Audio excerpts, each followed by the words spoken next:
सनातन धर्म में तीन मुख्य देवता माने जाते हैं, ब्रह्मा, विष्णु और महेश यानी शिव। लेकिन क्या आपने कभी सोचा है कि सृष्टि के रचयिता ब्रह्मा जी की पूजा लगभग क्यों नहीं होती?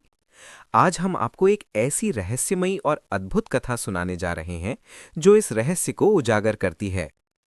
बहुत समय पहले जब इस सृष्टि की रचना हो रही थी, तब ब्रह्मा जी को सृष्टि का निर्माता बनाया गया।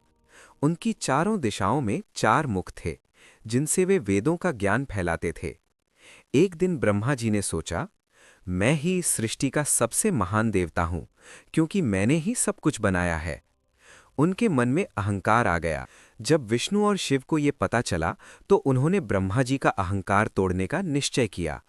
अचानक एक दिव्य ज्योति प्रकट हुई, एक अनंत अग्निस्तंभ जिसका न आदि था न अंत।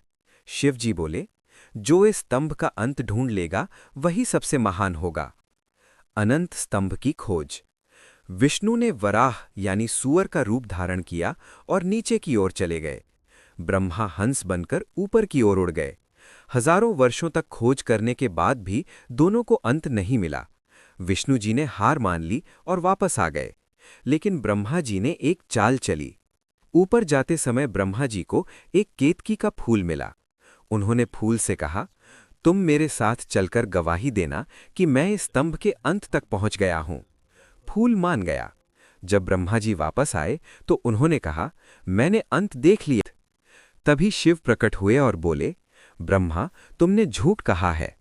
केतकी का फूल भी डर गया और सच्चाई सामने आ गई। शिव जी क्रोधित हो गए। शिव ने कहा, ब्रह्मा, तुम सृष्टि के रचयिता हो, लेकिन तुम्हारी पूजा पृथ्वी पर नहीं होगी। और केतकी के फूल को भी श्राप मिला। तुम्हें मेरी पूजा में कभी स्वीकार नहीं किया जाएगा। एकमात्र मंदिर।